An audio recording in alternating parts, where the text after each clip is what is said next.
All right, thank you for being here today. I am super excited to be here. Love Dallas, love the Dallas Cowboys. Woo! Yeah. I was told to do that. It took me from about 10 million in sales to 123 million in sales. I'm going to talk about that more in a minute. But these ideas that I'm going to share can take you from 2 to 4 sales, 4 to 8 sales, 8 to 16, 10, 20, 30, 50, 100, 500.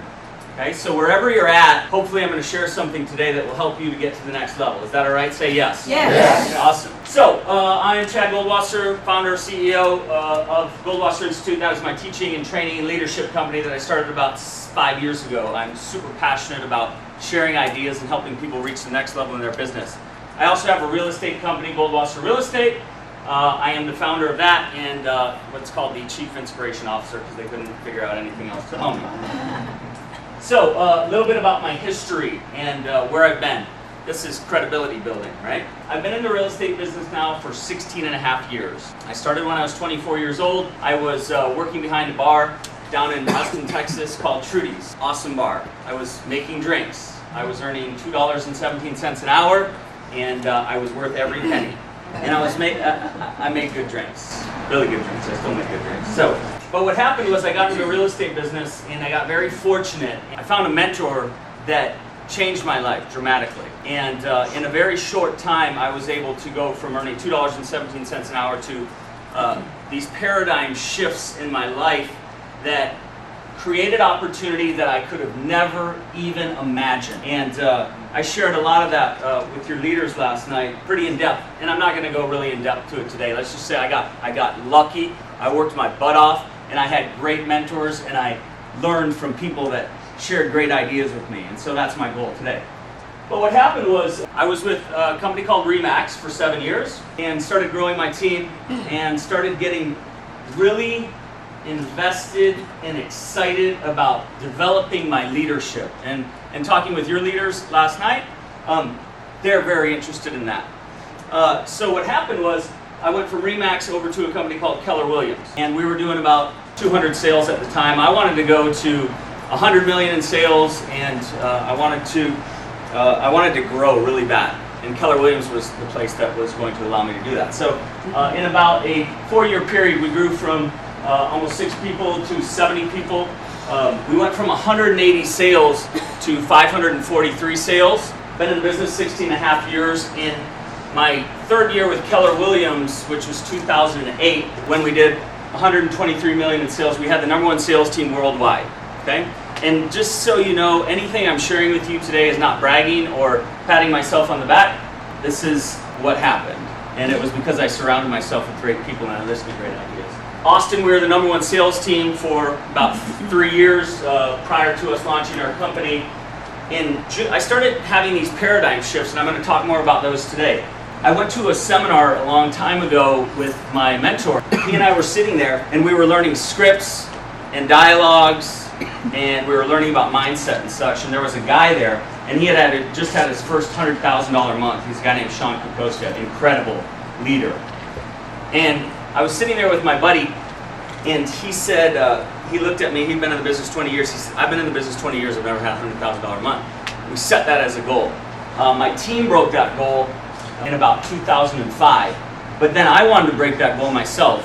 Personally, I wanted to have a $100,000 month because I thought that would be fun. So in June of 2009, I'd been cranking, and I had my best month ever. I closed 22 deals. It was about $6 million in sales and about $180,000 in commissions.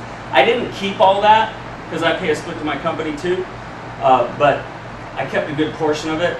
That was really fun. Formed my own brokerage in 2008, Goldwasser Real Estate in Austin now, and this is what I'm most proud of, is we have the best statistics out of any of the major brokerages. Lowest days on market, highest list price to sales price ratio, right? So for like 13 years of my career, I'm like on this skyrocket, right? And I feel totally invincible. I felt good, right? I had a crystal clear vision of exactly what I wanted to do with my life. What happened was there was this woman that worked for my company. She was our controller. And I didn't trust her a whole lot. She was handling all the money. And I remember on October 22nd, 2009, I was on a vacation in Newport Beach, California with my family, and I came back to our condo.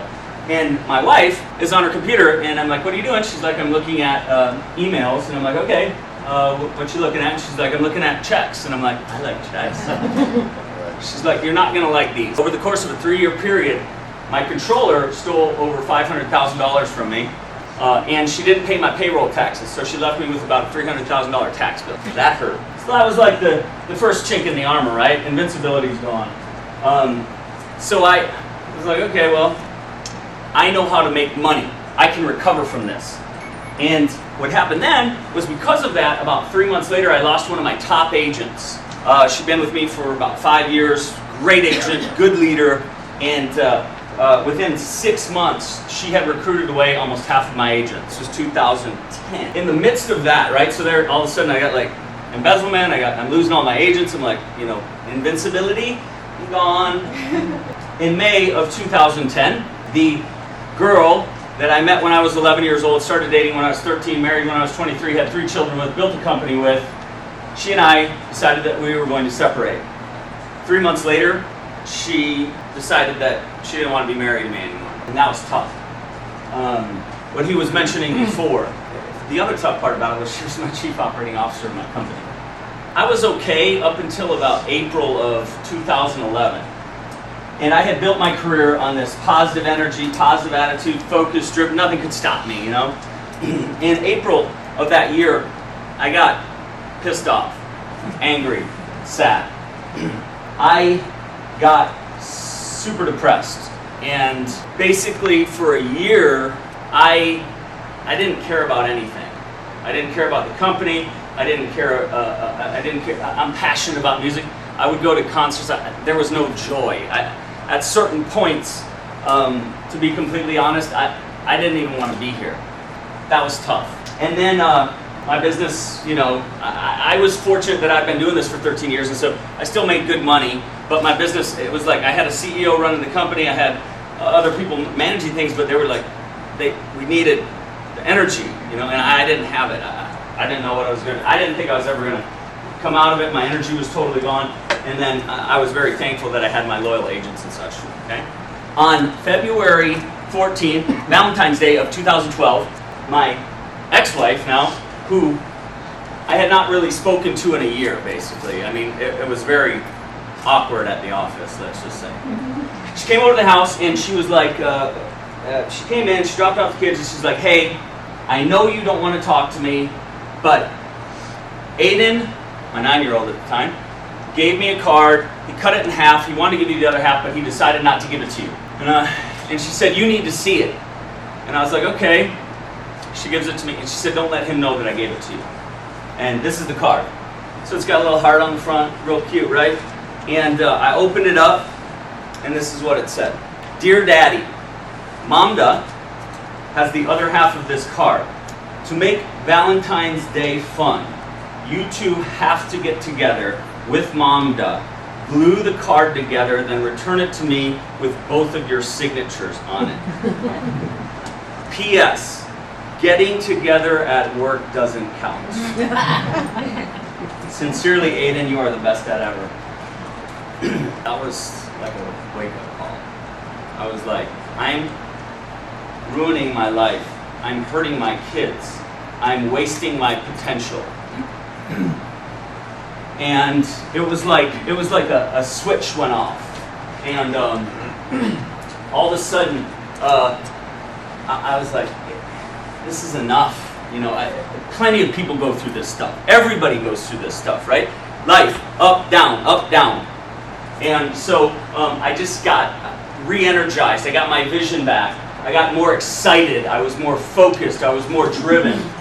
Business has started to grow again, and now our company's growing. More and more agents are coming to our company. We've had massive growth, and it's been amazing. So that's a quick version of my story. Okay. The reason I share that with you is I'm just like you.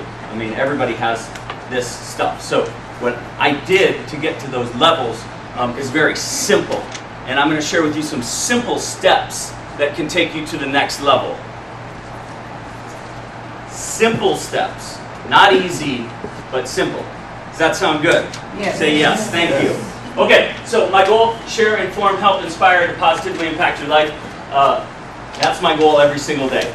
Make a positive impact on the lives of everyone I touch. So there's 5 key areas that I'm going to cover today, and it's a lot, okay? So like I said, if you can just take 1 or 2 things away, that's what I want. But I'm going to share it all with you, okay? The 5 key areas: create a business and a life plan. Build a lead generation machine. Master your craft. Build your infrastructure. And then develop your mindset and your attitude. So number 1, step 1, create a business and a life plan. I was talking with Phil last night, and we were talking about vision and how important it is to have a clear vision, right? So I learned this pretty early on, and Napoleon Hill said this, that all riches of whatever nature begin as a state of mind.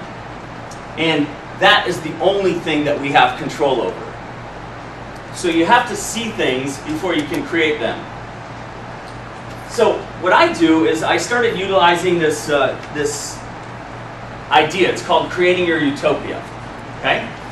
So if you want to know where you're going, right? I like to brainstorm and think about things and create this vision for my future. So creating my utopia is basically this. I'll sit down and I did this, I went through this exercise this morning, just so you know, just so I could share with you kind of what my utopia would be. But what you do is you sit down and you take out a pen, and I use a pad of paper, you can use your iPad, you can use your computer, whatever.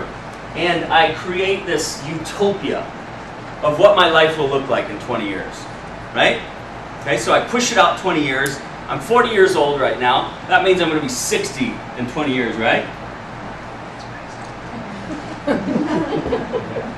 I know you thought I was younger. So here's what you do. You just basically put your life out there and don't be afraid of what you say, and put it out there. Like if in 20 years your life could be just amazing and incredible and wonderful. What would it look like, right? So here's what I wrote this morning, okay? And this is an exercise that I would suggest you go through. If you want to get to the next level. This is the first step, right? Because we need to know where you want to go. So what I wrote this morning was, I'm 60 years old and life is amazing. I've spent my life studying, learning, and growing as a leader, a speaker, and a positive example to my family, my friends, and my peers, and it's paid off big time. I've become a world-renowned teacher of leadership and personal growth. My companies are thriving. My life is filled with an abundance of joy and good fortune. I've always stayed true to my mission of positively impacting the lives of everyone I touch. I've encouraged the people that I've come into contact with and have helped them to create lives that some before never thought possible. I have the most amazing relationship with my kids, and they are thriving. Mason, my 12-year-old, is 32 and a productive leader in his own right. Aiden is 30 and continues to be an incredible person with the most beautiful smile, and Sammy has become an amazing woman full of happiness, and she brings that to everyone around her. We still have one family vacation every year to some of the most incredible destinations on the planet, and I am able to fund it all. The boys and I have one super fun adventure trip each year. Mountain biking, surfing, climbing, or doing something outrageous and fun. I wake up in the mornings at my beautiful home on the lake here in Austin. I go for an energizing morning run, get focused on having an awesome day. I get back home and have my morning coffee and breakfast, then leave down to my private study down by my boat dock. I spend an hour reading and studying and creating ideas that I can share with people to help them with their lives. My life is set. I have no worries about money at all. My bank accounts are full. I have incredible people surrounding me that handle every aspect of my life so that I can be free to do what I want to do. Goldwasser Real Estate is a nationally recognized brand, and we are considered the Nordstroms, the Neiman Marcus, the Four Seasons of the real estate industry. Our agents are the happiest, most productive, and most servant-hearted in the planet. You get it? So just take your life and push it out, right? And then from there, so then you have a clear vision of what you want, right? We were talking about it last night. You have to, Phil really believes in this, you have to have a clear vision. Here's what I want, right? So then, from there, what you do is you cull it down to a clear, concise goal, right? So, in order to be, one of my goals is to write a #1 New York Times best-selling book. I didn't share that part, I cut that out. But, so, if I want to be a #1 New York Times bestseller in 20 years, what do I have to do today? Start writing. Start writing, right? So you have this big vision of what you want, whether that be 50 or 20 or 100 sales or whatever it is you want to do with your life, then you call it down and you create these simple steps that you need to take today to move to that level, right? So you call it down to that clear, concise goal. And then you create your business plan to get there. So I wish we had an hour to just talk about business planning. And I'm going to ask you to raise your hand if you have a business plan in here. Does anyone have a business plan? Raise your hand high. Okay. Good job. So I learned about this probably 12 years ago. I was at a RE/MAX awards banquet, and this guy named Rick DeLuca came in, and he said, who in here has a business plan? And about one person raised their hand, and I raised my hand and I said, I plan on making a lot of money. And he was like, idiot. I realized how stupid it was after I said it, but he said, do you have that written down? I said, no. He said, okay, well, that's the first step. I bought everything that he had on business planning, and I created my first business plan. So what you do is you take that 20-year vision and then you cull it down to, okay, what do I have to do today to get to that goal, right? So in June of last year, I created this business plan for June of last year. I wanted to close 20 transactions in the year. So what you do is you take, so I go 20 years and then I come back to 10 and then I come back to 5, 3, 1, right? And so I'm still actively selling real estate. Okay, I was just on a listing appointment 2 days ago. I still actively sell. I still have to sell real estate, and I still love it. So last year, I wanted to sell 20 homes in June. So what you do is you break it down, right?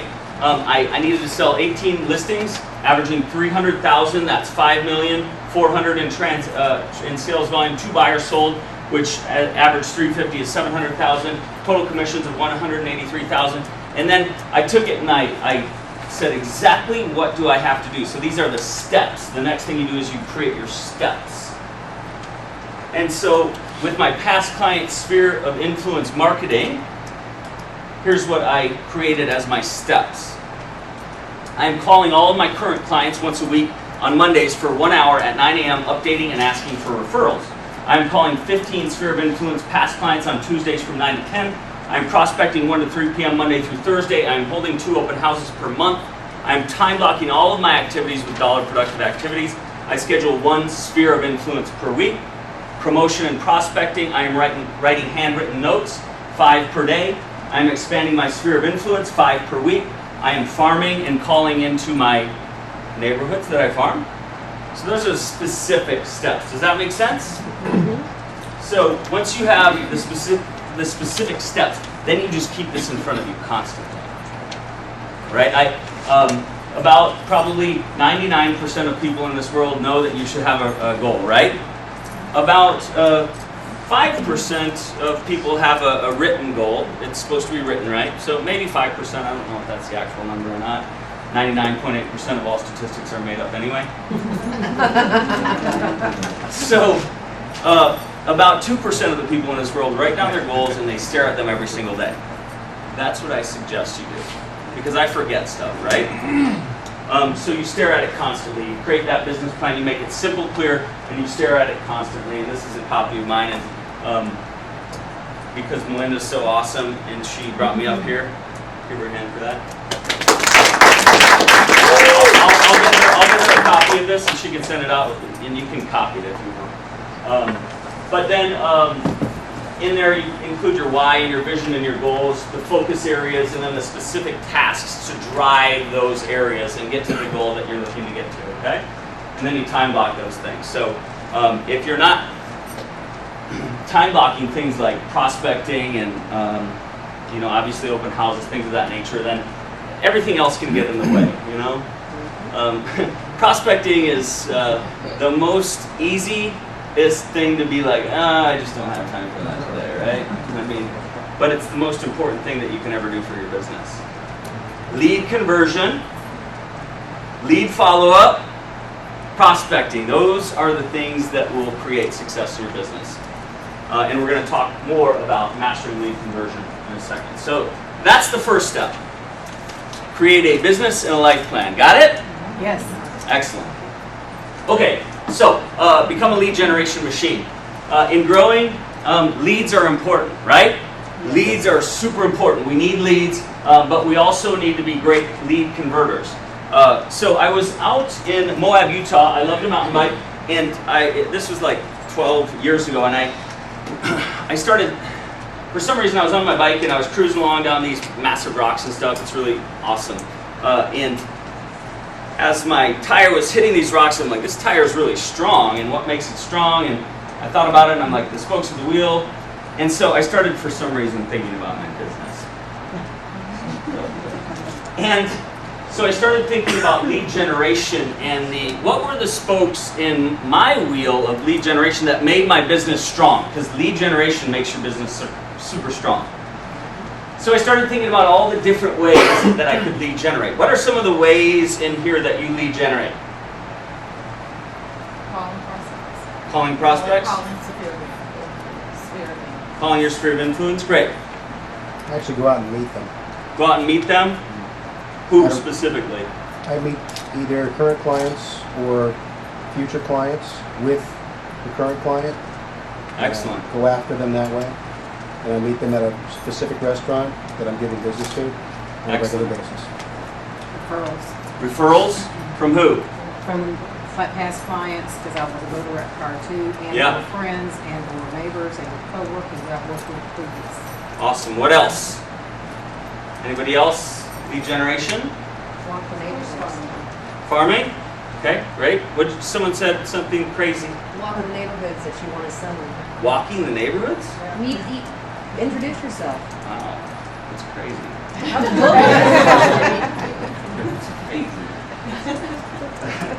So what I did was I sat down and I looked at what was I doing that was creating the business. And the first thing was your sphere of influence, right? Set back there and here. This is no money involved, right?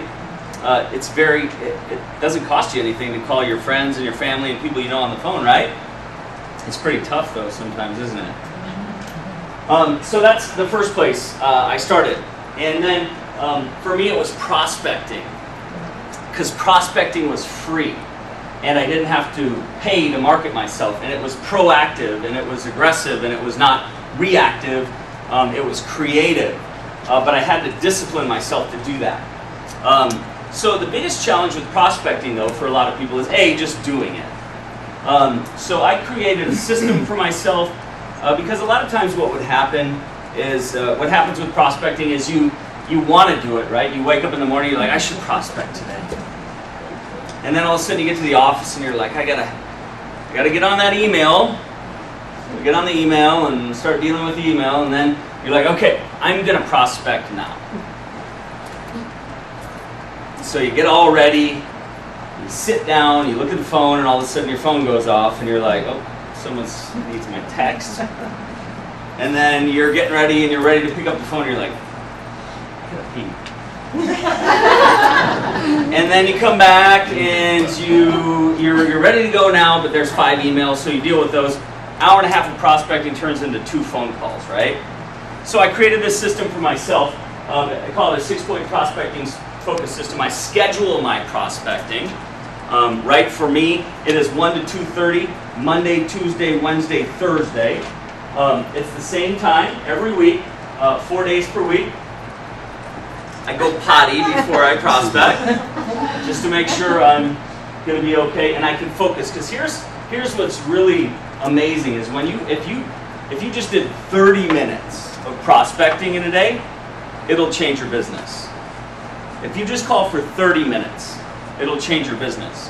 So the idea is I want you to be totally focused for those 30 minutes. Practice your script. Who in here loves scripts and dialogues? Okay. I do them, but I hate them. Why do you hate them? Well, I say I hate them.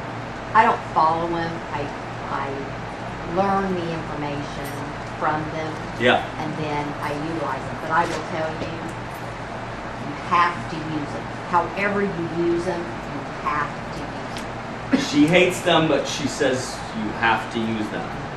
Why do you hate them? I've struggled with this for 8 years. It doesn't feel like me when I learn them. I mean, Yeah. I'm in Keller Williams, so I'm force fed a lot of scripts, and I believe it, and I know they work, and I hear myself saying it kind of unconsciously sometimes, Yeah. and I'm grossed out by it. But, Yeah. but it just doesn't feel like me. But I get that it works. Yeah. Yeah. So, to me, I'm not a salesman, right? I don't think of myself as a salesman. I think of myself as a sales leader. My job is to lead people to make the right decision to work with me. Because I believe if they don't work with me, they're going to get hurt financially. Because my belief is that I'm the best in the world at what I do. That's just that's not conceit or arrogance. Please don't take it that way. It's what I believe, and it pushes me to be great, right? So scripts are all about helping you lead people to make the right decision to work with you. So we'll talk more about that in a minute. Clear your desk. Shut off your world. Email down, phone, text off, no cell phone, no email, no distractions, and then pick up the phone and dial until you hit your goal. Okay? So that's my 6-point prospecting system. 99.9%, that's a real statistic, will never prospect. Your competition does not prospect. They don't follow up. So if you can do that, I mean, just take that away and we can be done. Are we good? Okay. All right, open houses. Who in here loves open houses? Raise your hand.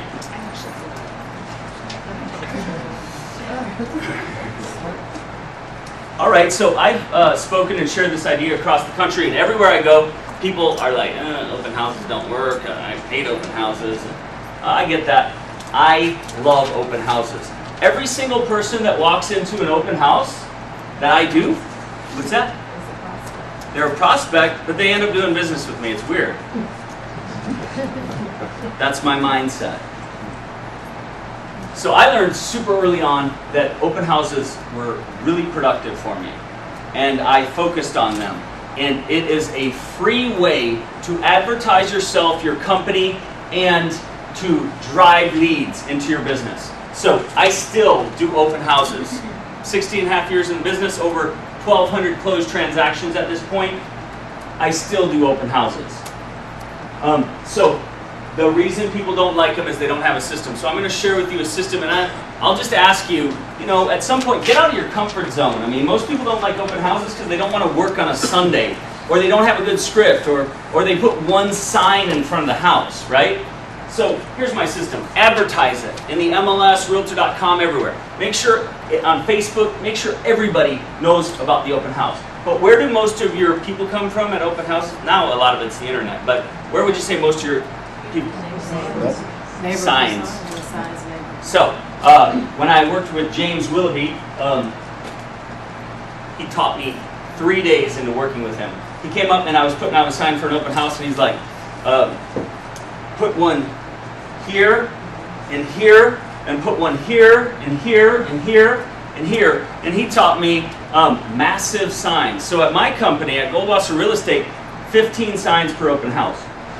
There was 2 agents that did an open house out in Steiner Ranch the other day, and they texted me because they put out 42 signs. They're like, what's the record? That's it. That is it.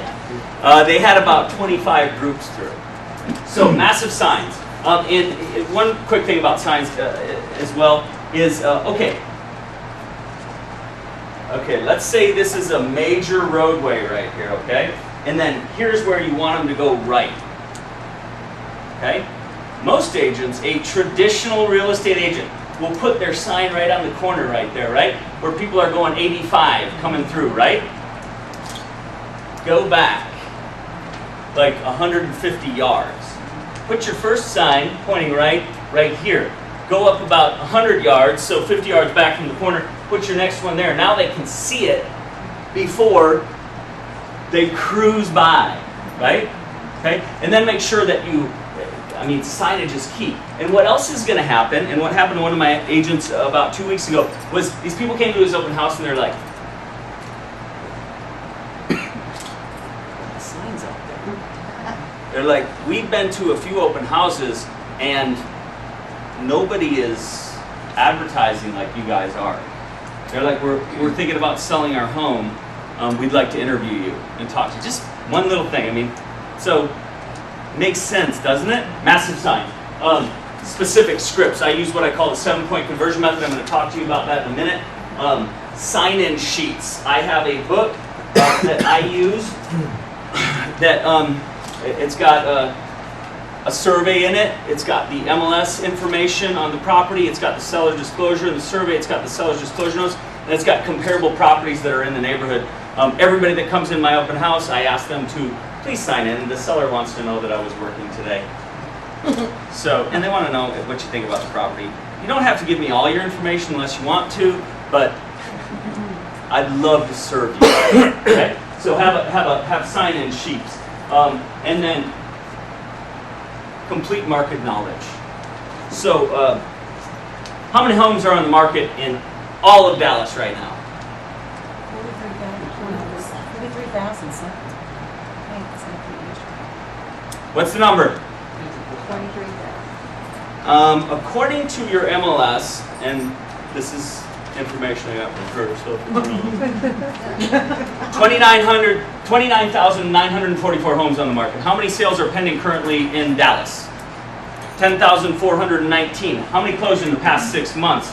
53,206. So if you look at that, on average in Dallas there are 8,867 homes selling per month, right? And if there's 29,944 homes on the market, that's 3.37 months of inventory. 1 to 4 months is a seller's market, right? 4 to 6 is a neutral market. 6 months or more is a buyer's market, right? So we're in a slight seller's market here, right? In Cullen County, 3,204 active listings, 1,607 pending, 8,720 sales in the past 6 months. That's 1,453.33 per month. That's 2.2 months of inventory. In Cullen County, you're in a good seller's market. Would you agree? Yes. So, traditional real estate agent, right? They're over here. A great, legendary, amazing agent that turns people into clients at an open house knows this stuff. Knows this stuff. Knows how many other homes are on the market in that particular neighborhood. In my neighborhood of Circle C, there's 27 homes on the market right now. 4,500 total homes. Past 6 months, there's been 250 sales. There's 27 homes on the market. Guess how many I've seen? 27 of them. I look at every property that comes on the market in the neighborhood that I work in, because then I am a market expert, and someone walks into my open house, guess who they want to work with? When I tell them, if this house doesn't work, there's one down the corner, it's on Sheffield Drive. That one is 2,800 square feet. It's got 4 bedrooms, 2 baths, it's got wood floors, it's got a big backyard. Just came on the market 3 days ago. It's listed at $375,000. After my open house, if you'd like, I'd be glad to show it to you. So, be a market expert. Systematized for maximum lead generation. Once you get their information the day after, send them a follow-up. Maybe an email, for sure an email. If they give you their email address, and then if they gave you their address, personal note. I love personal notes. Yes? Can I ask a quick question? So, at the end of your open house, if you offer to take someone out, Yes. do you get a buyer rep sign? I mean, it seems kind of awkward, but you want to do that, but if you're just showing them one house, it's probably not that big of a deal, but how do you handle that? Everybody that I work with signs buyer's rep. Right. But if someone wants to go see a house after an open house, what I'm going to do is I'm going to build rapport and share knowledge and create value, and then... So do you ask them to sign one before you show them that one house? No. Okay, so that's the exception to the rule. Correct. Good question. Okay, open houses. Networking, this is key. I don't know if you noticed this morning, but as you walked in, I had the great opportunity to say hello to you, right? And hopefully, I smiled at you and gave you a good handshake and made a positive impact. Everybody you meet, do your best to make a positive impact on them. That's my goal every single morning. I wake up and I say to myself, it's an awesome day, and I will positively impact the lives of everyone I touch today. And today, guess who I thought of? Y'all. Make a positive impact on everyone you touch. Negative people drive people away. Positive people attract. When I was in that year of depression and negativity, nobody wanted to be around. I didn't want to be around me. Have a goal to meet a new person every day. I met 2 new great people last night. Well, I met you before, but not that guy last night. Now I met you guys. And I am sincerely thankful that you're here. Right? There's a lot of people that could have come and they didn't. So, good job. Join groups, Toastmasters, BNI. Toastmasters, Rick DeLuca told me about as well. I joined it like 10 years ago. It helped me not only to become a better presenter and notice the way that I spoke and the way that I moved my body, but the words that I used. And when you're presenting to a buyer or seller, you need to keep them engaged. So, Toastmasters, I joined it to become a better presenter and such, but all of a sudden everybody knew I was in real estate because all I'm talking about was real estate. Ask permission to add people to your database. Send a personal note out to those people. Keep in touch. Lunches, phone calls, emails. This is your job. Lead generation. And build a strong network. For sale by owners, expired listings, past client referrals with past clients. I think you guys have a database system, is that correct? Correct. You have a database system? Yes, we do. Good job. Have to have a database. If you don't have a database where you put your past clients and such, you're wasting a lot of money, because these people become buyers in the future, sellers in the future, and you can market to these people, right? So with your past clients and stuff, put them in. I use Top Producer just because we're creating our own, but I use Top Producer. Create a specific follow-up plan with these people. Personal notes, follow-up phone calls. We do a client appreciation party every year. I started it 10 years ago. Now it's a concert because I like music a lot. And it's a benefit for the Capillary Food Bank. So it's called, I'll just share it with you real quick because this is kind of a cool idea. I learned it at a Howard Brinton seminar. They said have a party, and they were talking about a wine and cheese party, and I was like, so I sat down with my ex-wife now, and we threw ideas back and forth, and I was like, let's do a concert. And she's like, oh, that's a good idea. And then we said, let's make it a benefit for the Capillary Food Bank. We invited all our people. We called it Rock and Restock. Pretty good name, right? Because we were going to restock the shelves of the Capillary Food Bank. 10 years later, it sells out every year. I have 350 people there. This year we raised almost $8,000 for the Capillary Food Bank. All of my clients buy tickets. They come. They have one thing in common. Yeah. Yeah. Lunches, a monthly newsletter, right? Email now for a newsletter, key. And then, just so you know, 99% of agents don't keep in touch. Okay. Brave soul here. He doesn't even know what we're going to do right now. But the idea is, when you learn the script, I want you just to read it word for word, right? So on the 7-point conversion method, there's the 7th point. It's called closing for the appointment. It's the most important thing in the world. So this is the script. He's going to read it to me. Basically, what we've done is, let's just say we've been at an open house, and he's like, "Yeah, I'm looking for a home, and you know, I've given you all the criteria about it, and I don't really have an agent that's working for me. So what do you think?" Well, Chad, based on the information that you've given me, here is what I suggest we do. Okay. Let's set up a time to get together at my office. We'll go through the home buying process, do a complete market overview of the areas that you're looking to buy in, and then set up a time to go find a new place. I have time tomorrow or Friday. Which day works for you? Excellent. Now focus completely, because I'm going to ask you to do it without the phone in just a second. Do it one more time to read it to me. So yeah, I'm looking for a house. I don't really have an agent with, so what do you think I should do? Well, Chad, based on the information that you have given me, here is what I suggest we do. Let's set up a time to get together at my office. We will go through the home buying process, do a complete market overview of the areas that you were looking to buy in, and then set up a time to go find. Oh, dang it.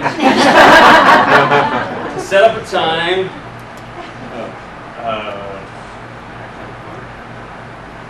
I have time tomorrow or Friday. Which day works for you? Got it? No. Okay. Absolutely. Okay, so focus, right? It's about the home buying process, complete market overview. Let's set up a time at my office, Friday, Thursday or Friday, okay? So now, he hasn't totally memorized this, so when we're done, we're going to cheer his song. Okay, so yeah, I don't have an agent. I'd love to buy a house and, everything. Well, Chad, here's what I suggest we do. Let's spend some time together and go through the home buying process. Okay. I'll tell you about the market and give you a brief Yeah. market overview of what's going on. Great. And I can set up some time tomorrow. What time works for you? 7 o'clock. Okay, let's do it.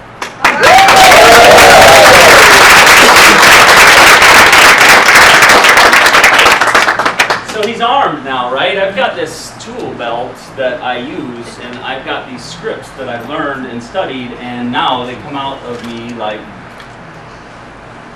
they're natural. So scripts and dialogues will help lead you to make the sale. Okay? So for all of you, those that hate you, all those that hate you.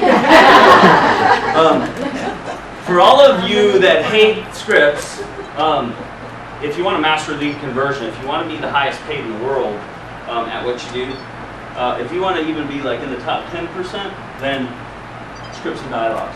Use this technique. Buyer and seller information sheets. Who knows the sticky note method of lead capture? Sticky note method, right? They call in, you're like, oh, Jim Johnson, 750-8333, and then all of a sudden you're like, where did I put Jim's number? And it's gone, right? So what we utilize is we utilize seller information sheet and buyer information sheet. This is lead capture. And these basically go through and it asks pertinent questions about the home seller or the home buyer. And what I do is, as I'm on the phone with them, our home buyer sheet goes through the 7-point conversion method. Our home seller sheet asks them all kinds of great questions that when I go into an appointment with a seller, I'm prepared. I know exactly what they paid for the home, what they owe on the home, what they want to get as far as a price on the home, and then I ask this question. Let me ask you a question, Mrs. Seller. What are the top 3 things you'll be looking for from me as your agent? That's a great question to go in armed with when you're dealing with a seller that may be talking to multiple people. Would you agree? Say yes. Yes. So, before I get out and go into my listing appointment, the last thing I look at is what are those top 3 things. They may say honesty, availability, open houses. Guess what I'm going to talk about as I'm touring the house, right? I'm talk about honesty, I'm going to talk about availability, I'm going to talk about my team and the fact that they take care of so many things for me that it frees me up to be really available to my clients. And they're going, that's what we're looking for, right? So use these. And then objection handling. Know what the objections are. Phil, I might suggest this. I don't know if you have sales meetings. We do what's called an objection firing line. So what we do is we have a specific objection. Maybe it's price, maybe it's commission, maybe whatever it is. And each week at our sales meeting, what we'll do is just for like 2 minutes, we'll get everyone uncomfortable, and we'll make them stand up, and they'll stand looking at each other, and then they will give the objection. One person is the seller or the buyer, one person is the agent, and they give it and they practice. And you just practice over and over. Objection handling is a key skill. Master that. There's some objection handling CDs by my first coach, Dirk Zeller, that are amazing. Most things I do are a script. If you went on 10 listing appointments with me, you would hear the same stupid jokes at the same point in every presentation. It's very systematic the way that we do things. And then study and implement professional presentation techniques. Be impeccable with your work.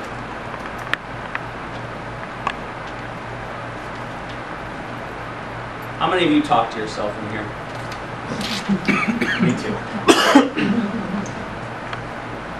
So, I'm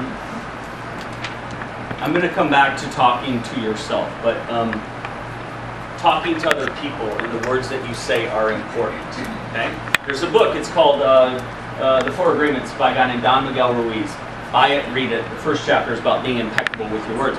But what I mean by this in terms of a selling situation is so many agents are like, I'm a great BSer. You know, that's why I'm a good salesperson. I'm a great BSer.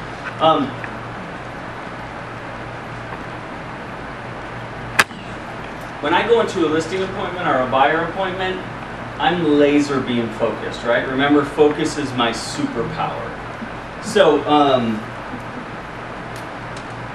every word that comes out of my mouth is, you know, there's a little play in there, right? Rapport building, things of that nature. But every word is, I don't want to waste words. So every word that I use, I think about, and it leads me to the closing of the sale. So don't be one of those salespeople that's always just, you know, yeah, we're going to put this on the yard, we're going to, you know, hopefully get some people. Be impeccable with your words. Understand what you're saying and how it's leading them to make the decision to work with you. I was on a listing appointment with my first ever listing agent, right? I had a bunch of buyer's agents, and then I decided to bring one over to the listing side. And I taught her how to present to CMA. I taught her my system. I taught her everything. And we got to this appointment. I was going to watch, right? I was just going to be there and watch her. Imagine that. And we got to the door, and we knocked on the door, and we opened the door, and the seller's there, and she's like, "Hey, I'm Lori." This is my agent. "Hi, I'm Lori. What's your name?" "Okay." "Hi, I'm Chad." Hi, Chad. And then I stood there, and I was like, I forgot to teach her how to take control of the situation. You're the leader. You're the leader when you go into a selling situation like that. Take control immediately. So I utilize some techniques. The first thing, just so you know, I'm very systematic. I think you're getting that. But when I go to a listing appointment, what I do is I pull up, I turn the car off, I get my pen in my pocket, I put my phone in my pocket, I turn it to off. I say to myself 3 times, "You're the best at what you do, you're the best at what you do, you're the best at what you do." You will walk out of here with a signed listing agreement. I get out of my car, I walk up to the house. As I walk up to the house, I notice something I can compliment them on. I knock on the door 3 times, I start looking around. They come to the door, they open the door, they say hello, I say hello back, I say, "I'm going to take my stuff and I'm going to set it at the kitchen table. That's where we'll meet." Sound good? Excellent. Take control immediately. That's what I call the kitchen table coup, right? Either the kitchen table or the dining room. You need to take control immediately and get them used to taking direction from you. I also utilize what are called tie downs. Tie downs, who knows Tom Hopkins in here? Okay, if you haven't read How to Master the Art of Selling, I suggest it. For those of you that want to be Master Jedi Knights, legendary agents, best in the world. He uses what are called tie downs. Tie downs are simply a question hung at the end of a sentence that demands a yes. There's also internal tie downs and front-loaded tie downs if you want to mix them up and become a master. But tie downs basically are questions at the end of a sentence that demand a yes. I want people to say yes to me, right?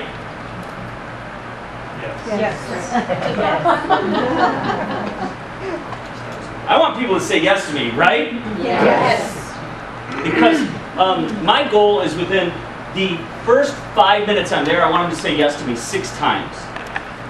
Okay? And I'm going to do it with little tie downs, right? And some of you are going like, gosh, this guy's kind of manipulative. No, I want, what do I believe I am? The best in the world at what I do. What do I think will happen if they work with someone else? They'll get hurt. So what do I need to be? Incredible. So I master these little things. I want 6 yeses out of them within the first 5 minutes. So I ask them, I'm like, beautiful trees outside, aren't they? Just think about it, practice it, right? There's about 20 different tie downs, aren't they? Isn't it? Right?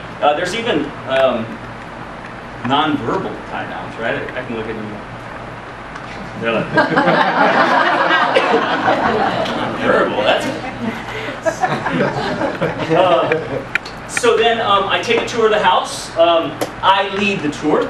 I set my stuff down at the kitchen table. I say, all right, we're going to take a tour of the house. I go back to the front door so I can get the full feel and the flow of the house. And take that, and as I'm on that tour, right, I'm not saying, geez, pick up the dog crap, clean up your kids' clothes, dust this thing. Holy crap, we're going to try and sell this. Focus on the good things. Sell the house to that seller. Show them your skills, right? So as I'm going through the house, I'm selling that property to the seller. I'm like, gorgeous tall ceilings, beautiful crown molding, amazing windows. This place is awesome. I can't wait to help you get it sold. When I get done with that, I say, looks awesome. Let's go back downstairs and let's talk about how we can get it sold. Sound good? Yes. We go back down, we get to the table. Whether I'm thirsty or not, I always ask, "Can I please have a glass of water?" What do they say? Yes. Okay. So that's me.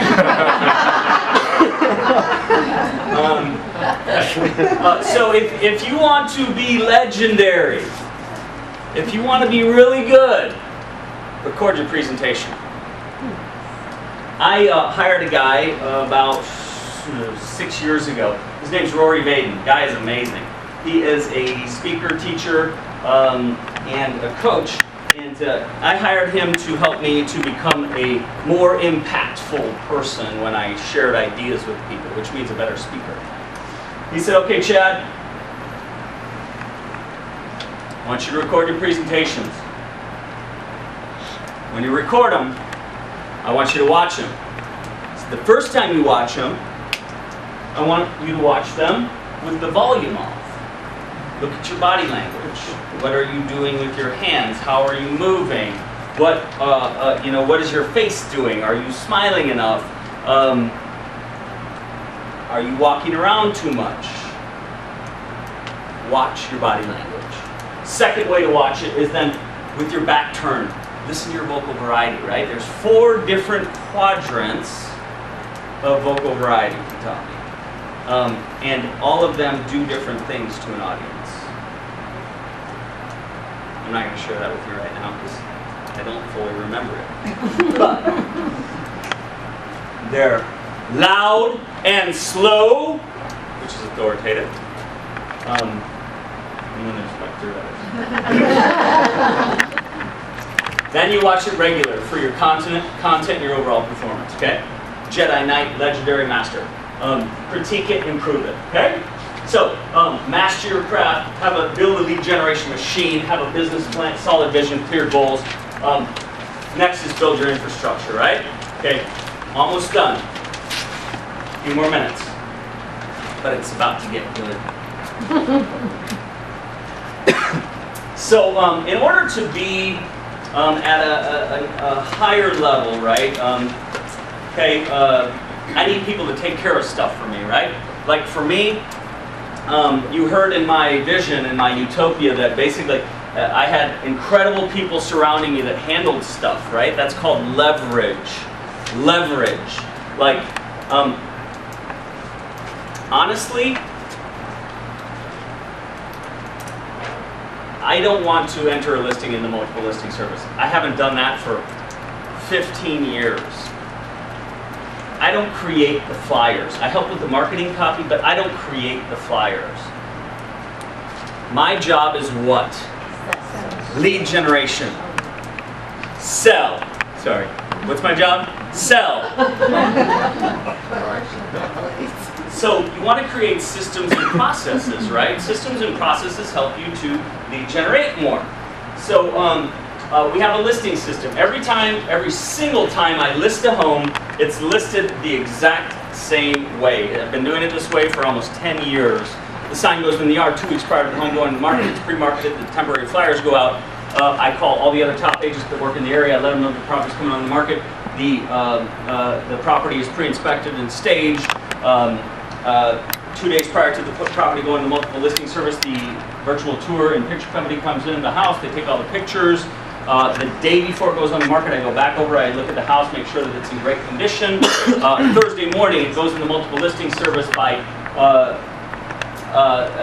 Friday afternoon, the flyers are at the property. Friday by 3 p.m., the open Sunday sign goes out. It says open Sunday 1 to 4 p.m.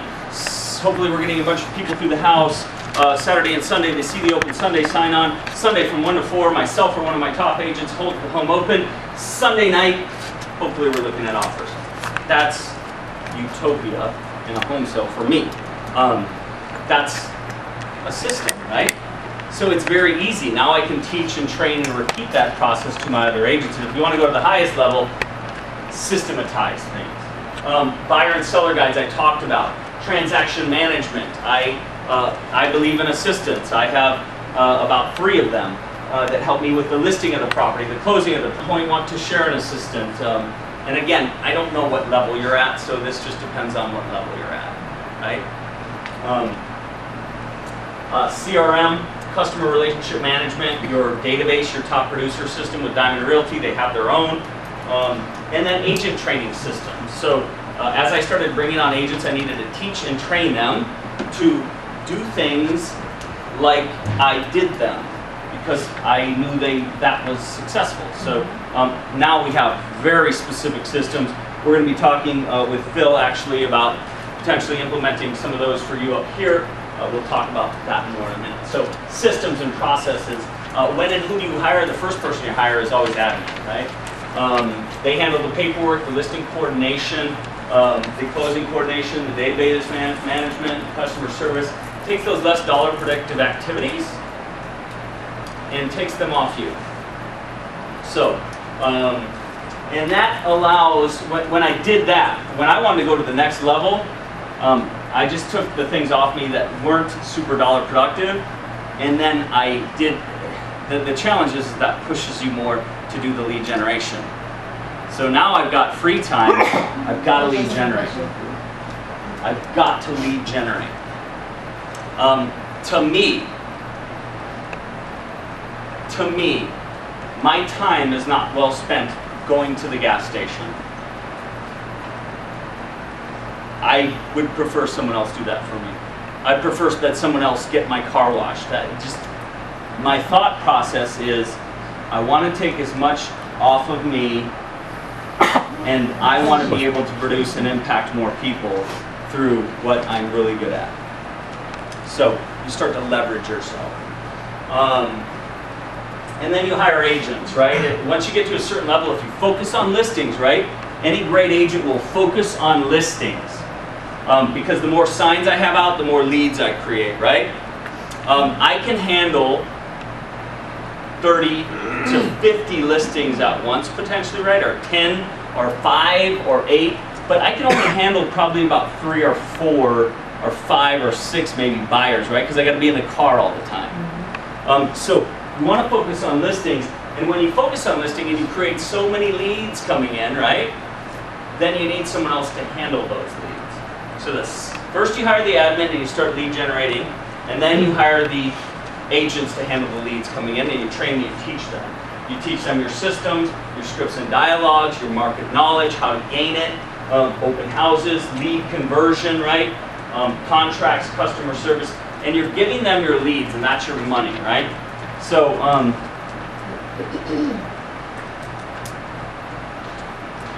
you want to teach them to be master lead converters, just like you are, right? Lead conversion is key. Did I say that? Yes. So Phil, lead conversion is key, because if you're not good at lead conversion, then it doesn't matter how many leads you create. It doesn't matter. So you master that lead conversion, and then you teach other people how to master lead conversion, and then you hand the leads to them. And then you take a portion of that, and then you keep growing it that way. That's how I got to 543 sales. I didn't personally do 543 sales. That would have been awesome, but I wouldn't have had a life. This gives you a life. Leverage gives you a life. My life is very balanced right now. I love to work. I'm very passionate about what I do, but I have a lot of fun too. I've got 3 children. I'm a single dad. I see a lot of music. I have a lot of fun, and then I work and I do what I'm passionate about.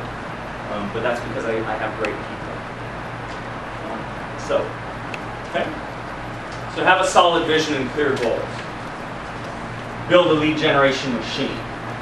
Create powerful presentations. Build your infrastructure, and then develop your mindset and attitude.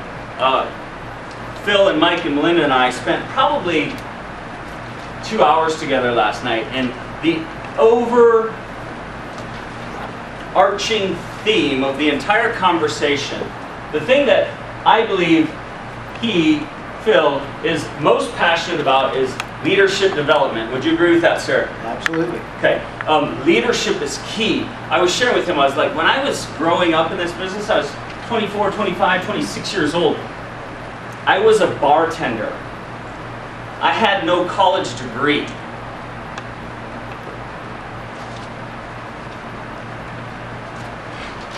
I had a messed up childhood. I had goofy stuff that happened. Some of you may have, right? I needed to change who I was so I could lead at a high level and do what I started to envision what I could do with my life, right? So this is like, if there's anything else that's more important to me in the world than this, it's my kids. But having a great mindset, an incredible attitude, and being a great leader that makes a positive impact on the lives of the people around, that's what's important to me. That's what I was born to do. Money is great and stuff, but I want to be a legendary leader, right? It's exciting to me, and I love seeing it in my children now. I was watching this is kind of an aside, but my son the other day was playing football. It's his first year of tackle football, and he plays middle linebacker. So he's in his little shirt on the back of it. It says Goldwasser, and it's even like Goldwasser colors, red and black. And I'm like, that's killer. Just took this little shot of him, and I'm like, oh man, I love this kid. And he's like crushing it out there. He's like an energy ball. He's awesome. Super proud of him. But even what I was more proud about was that every single time someone was down on the ground, he lifted them up. And after the plays, he'd pat them on the butt. He'd be like, good job. That made me proud. That is what I want to instill is that leadership, that encouragement, right? So this is important to me. And this is our last point, okay? So we got about 10 more minutes. But I want you to really focus right now. Because I'm going to share with you paradigm shifts that occurred in my life. How do you go from earning $2.17 an hour to having a month where you make $180,000? It's a paradigm shift.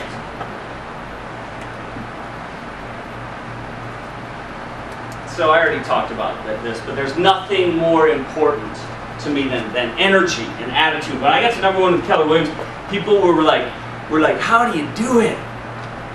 What is the key? And I said, massively positive energy and an incredible attitude. And they'd be like, seriously, what is it? Massively positive energy and an incredible attitude. So we had this conversation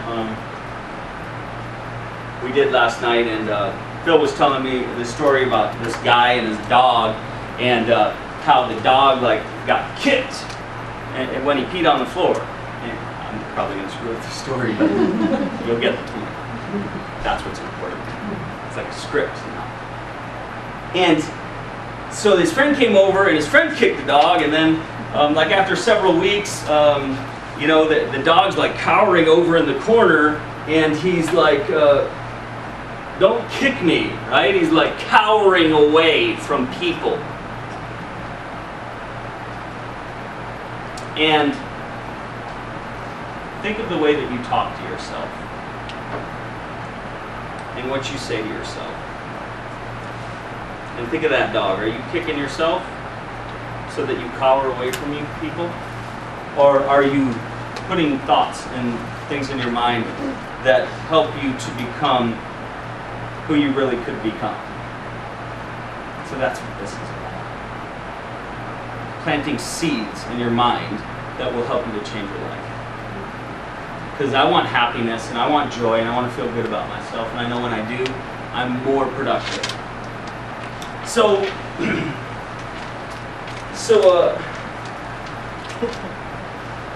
when I started with James, he gave me this book. He was my mentor and my rainmaker. I went to work as a buyer's agent for him.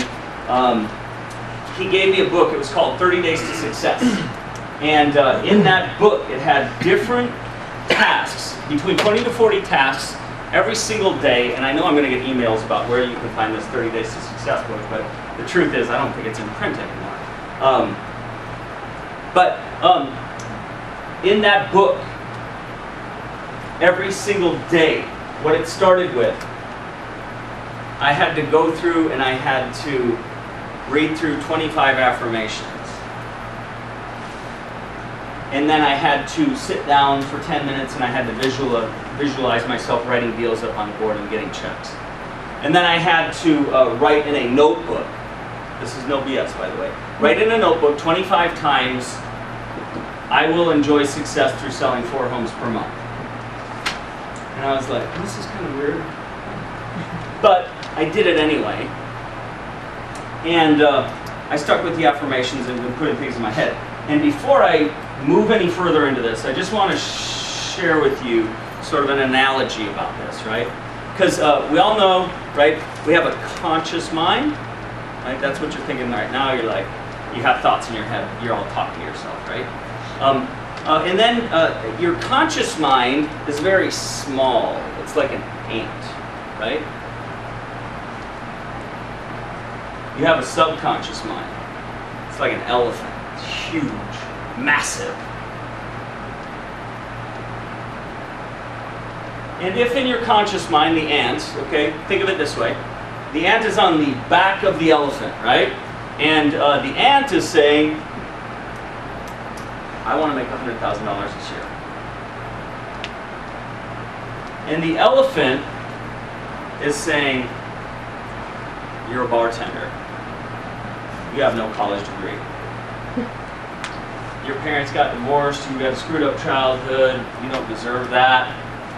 Elephant's walking this way, who's gonna win? The elephant, right? So the idea is you want to get the ant and the elephant moving in the same direction. So I utilize some tools, right? I utilize attitude tools. What I did was, as I grew up in the business, I never quit utilizing visualization. And if you think about it this way, we all know if we go to the gym, right, it's good for us, correct? And so let's just say we haven't gone to the gym in a year, and we go back to the gym, and we do a set of curls. And after the first day, you're like, oh, nothing's happening yet. But then after, and you do about like 5 minutes on curls. And then after like a week, you're like, oh, I'm getting a little stronger. And then after about a month, you're spending like 20 minutes on your biceps, right? That's not good.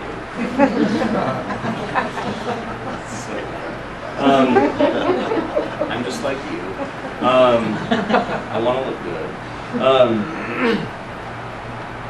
After 30 days, all of a sudden you're like, damn, I'm looking good. I'm getting strong. And your mind is like the most important muscle in your body, and yet 96.85% of people in this world never exercise and strengthen their mind. And so they go through these ups and downs, and I go through challenging times, but the idea is I want to create a more level. So this is what I do. I utilize, number one thing, my wake-up thought. Remember me sharing this with you earlier? It's very simple. It's the first thought that I think before I get out of bed in the morning. You can implement this tomorrow. This is the easiest thing to implement. Just simply gets me on the right path to thinking in a positive way. So my wake-up thought is very simple. It's this. It's an awesome day, and I will positively impact the lives of everyone I touch today. It's the first thing I do. That's the first set in my mindset workout. The next thing is my affirmations.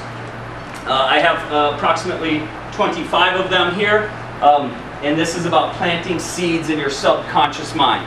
So instead of walking around and saying to myself, hey, you're not quite that good, I'm walking around saying, hey man, you're the best at what you do. You're a leader. You inspire others. You deserve everything that this life has to offer. You emit positive energy. Constantly. Because for 15 years, 16 and a half years, I've been planting these seeds in my subconscious mind. Now I believe anything's possible. There are no limits. So, affirmations, and as you can see, what I did was I laminated mine, right? You want to surround yourself with them. I consider it brainwashing, right? I'm cleansing my head of all the negative thoughts, right? They still pop in, believe me. I still have challenging moments. I still have lots of challenges, but they're far fewer. And I can keep a more positive mindset. And when I talk about this, sometimes it's like, how does this translate into money? How it translates into money is when 99.9% of a deal is challenging, there's only 0.01% that I focus on, and I get everyone else focused on it. So that's how it translates into money. So I surround myself with them. I don't know if you ever saw Stuart Smalley, but he looked in the mirror and he was like, I'm good enough, I'm strong enough, and gosh darn it, people like me. Sometimes looking at yourself in the eyes, like deep into your soul, and just saying, hey man, you're a good person. You're a leader. You're doing things to impact people. It's powerful. I keep them everywhere. I surround myself with them. And the idea is to create a constant stream of positive affirmations, right? So I keep them in my shower. I keep them everywhere. The only reason I still keep this in here is because I was giving this presentation to about 4,000 people at Keller Williams in about 6 or 7 years ago. And my buddy's sitting in the audience, and I'm talking about attitude and mindset. I popped this up, just because I thought it was funny, and so people are laughing. And my buddy's sitting next to these two women, and the one woman looks to the other woman, and she's like, nice tile.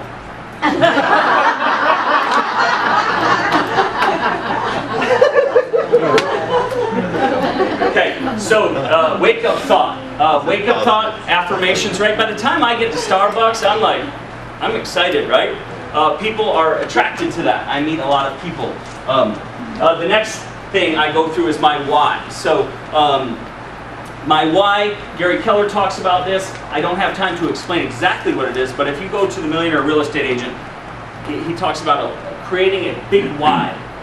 And so in 2004, I sat down and I created my why. And this is just the next exercise. It reminds me of why I'm getting up early and doing what I want to do. So I'll share mine with you, okay? Is that okay? Yes. Okay. So I'm doing what I'm doing because God gave me the tools and presented me the opportunity to make a huge difference in this world. I have the ability to be the best at what I do because I understand it. I have a major passion for it. I'm a student of it, and I have absolute and utter belief in myself and my team. I want my children and all of my family to have total freedom of choice to do what they want to do.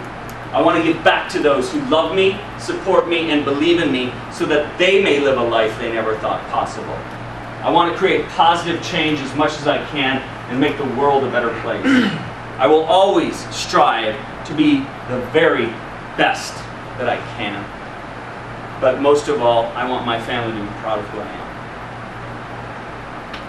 So,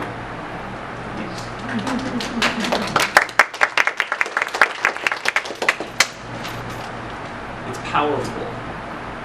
It reminds me every single day of why I'm getting up and why I'm doing this. Because what we do is not easy. Your why. Focus on your goals and your steps. I talked about that, having that in front of you. And then lastly is this training your, well, almost lastly.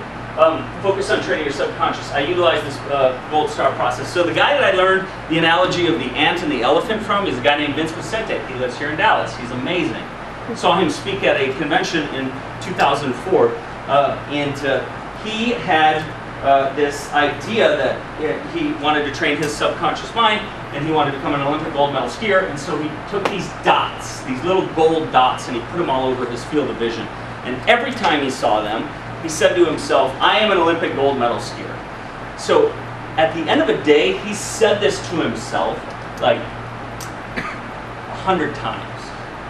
And he's planting these seeds in his subconscious mind. So then, when you're saying to yourself over and over, I am an Olympic gold medal skier, what's it going to push you to do, right? I'm going to have to work my butt off. So I put these things all around my life. One of my big goals is to be a #1 New York Times bestseller. So I will put these gold stars everywhere, and just, I am every time I see it, I am a #1 New York Times bestselling author. I am a #1 New York Times bestselling author. I am a #1 New York Times bestselling author. I am a #1 New York Times bestselling author. I am a #1 New York Times bestselling author.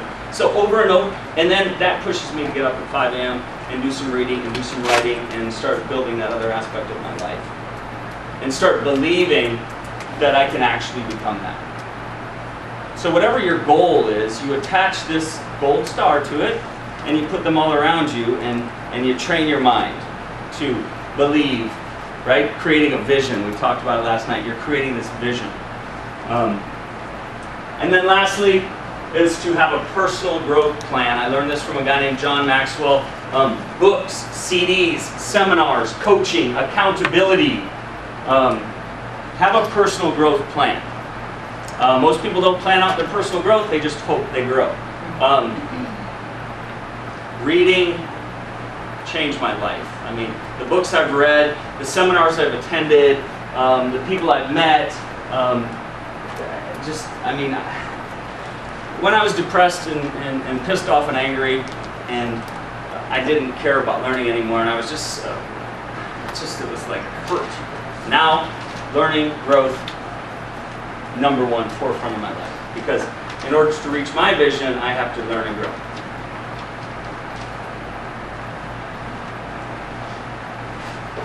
Create a business and life plan. Build a lead generation machine. Master your craft.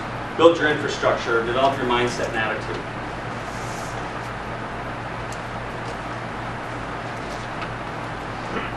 So most people, you have the opportunity to be great or you have the opportunity to be good. Most people won't do what it takes to be great. When you choose to be great, when you choose to lead an incredible life, it's amazing what can happen. I mean, it's awesome. And I want that for all of you. That's why I came up here today. That's why Melinda invited me up here today. I want to leave you,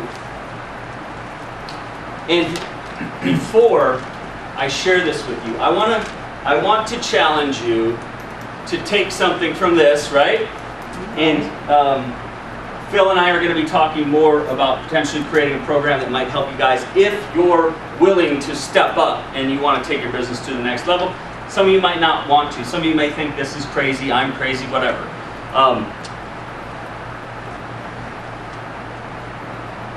But we're going to do everything we can to help you get to another level, because that's my goal. That's why this is called the next level.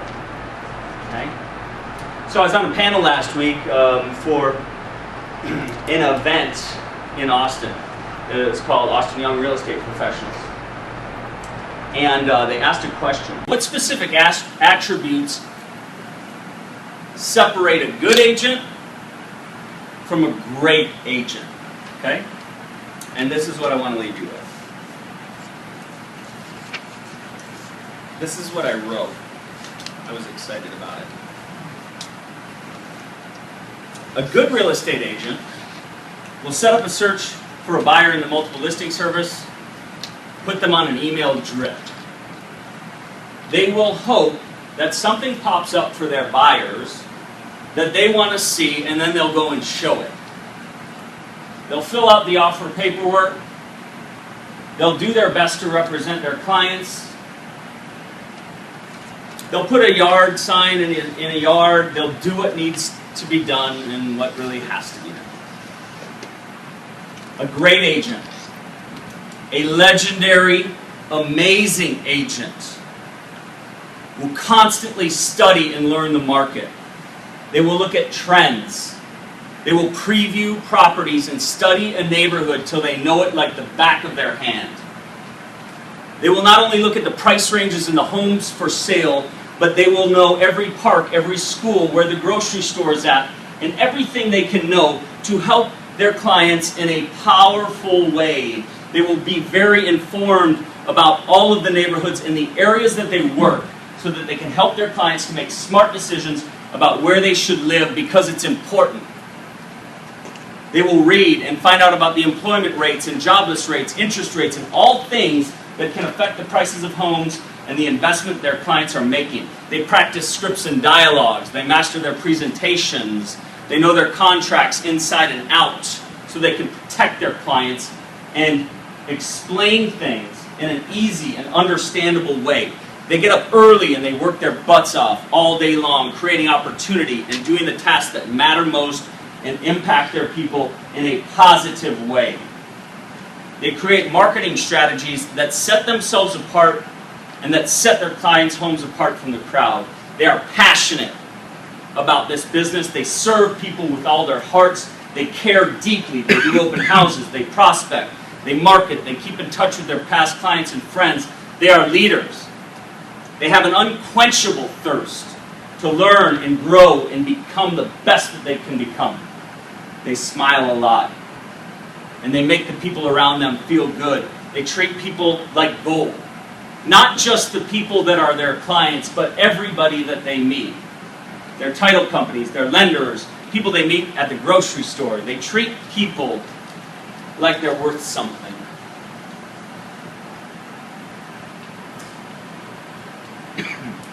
They do not talk negatively about others, and they do not gossip. They realize that everyone has challenges and issues and struggles, so they do their best to be a lifter of people. That's what separates a good agent from a legendary, super amazing, incredible agent.